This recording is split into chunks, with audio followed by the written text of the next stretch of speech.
Hello everyone. I've been asked this question lately about whether paying off my mortgage or car loan faster by adding extra principal payments is actually worth it and if you should do it. This video should help explain what you should do. Again, decisions are based on individual needs and financial conditions, but I hope this video helps you make that decision. Let's get started. For any problem, what are the things that you need to consider? First one, opportunity cost.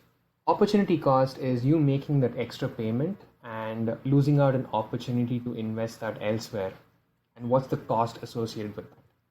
Secondly, availability of money. When you make an extra payment, you are letting go of some amount of money from your daily life, whether it's for investment or any lifestyle expense.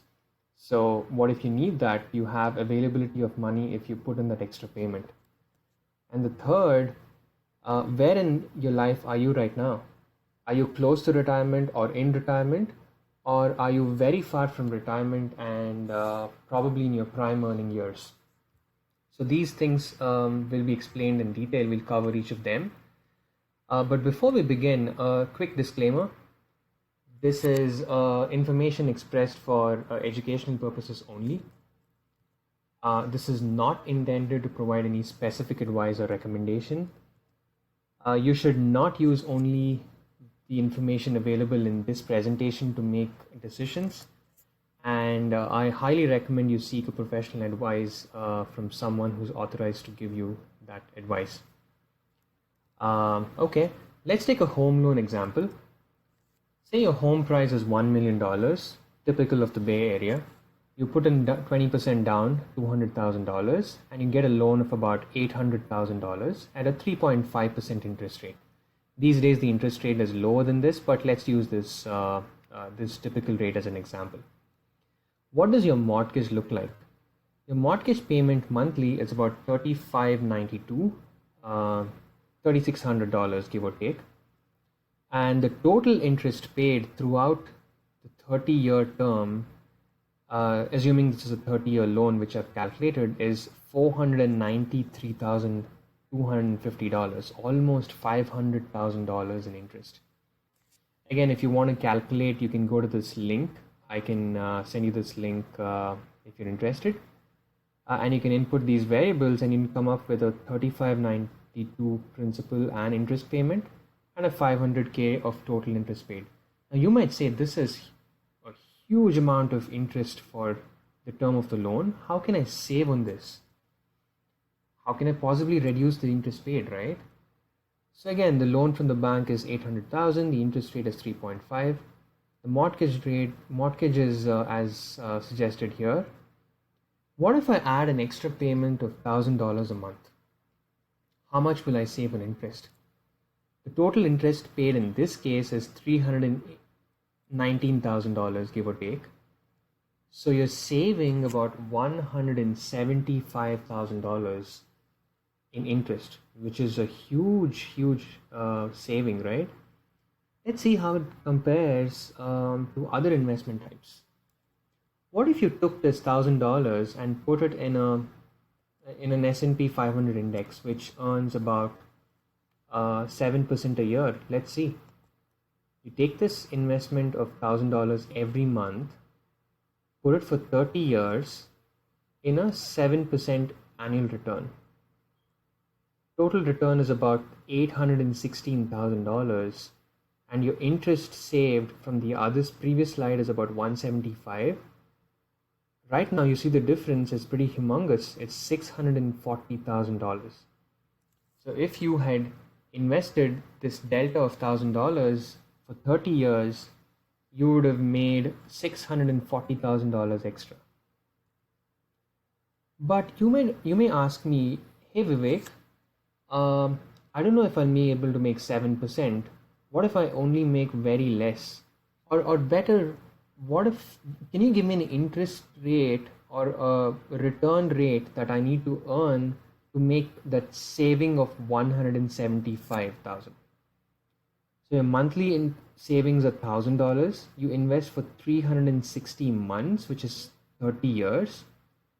You see here the interest amount, that is your interest earned in this case, which is close to 175. You need to only earn 2.5% compound interest annually. Now you might ask me, hey, how is this possible? I'm losing $175,000 by paying $1,000 less for my mortgage, but I'm getting the same amount at 2.5% compound. That's the magic of compounding. I can cover this in a different video, but the goal here is the break-even return.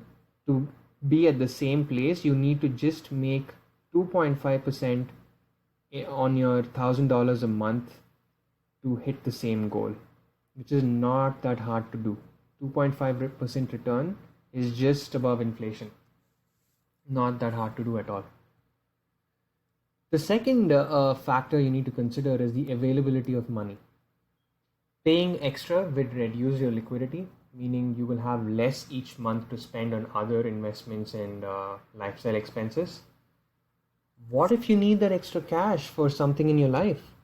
You're not having access to that, right? Because you're stuffing it in your car or your home, you're not having access to that. If you need to borrow from your home for any life event like an emergency or so on, you need to pay much more than your primary mortgage rate. Typically, HELOCs are the best way to do it, and they're currently at about 4.25%, whereas you are only spending 3.25% for a primary mortgage. The final factor that you need to consider is your stage in life. Where are you in life? Are you close to retirement or in retirement? In which case, you want to reduce your debt burden. So maybe paying off your loans is a good idea by adding that extra principal. You want to take lesser risk to preserve capital because your age is at a stage where you don't want to lose any capital at all. In that case, it might be a good reason to pay off your mortgage faster by adding the principal. What if you're very far from retirement, say 10 years, 20 years, 30 years from retirement? You're in your prime earning years. You should take on good debt at low interest rates and not pay down faster. Why? You can take medium to higher risk to grow capital. You cannot do that later in life. You should not do that later in life. But at this point, if you're in your prime earning years, my suggestion would not to pay down debt, but use that saved up money for other investment types, whether it's stocks, real estate, or even a high yielding checking account which gives you 2 to 2.5%. I don't know if the rate still exists today. I don't personally like to invest there. I like to invest in other instruments. Well, I hope this provides a little bit of context to whether you should pay down your mortgage. I just presented some questions that you need to ask yourself and make a decision as to whatever fits your lifestyle. Thank you so much.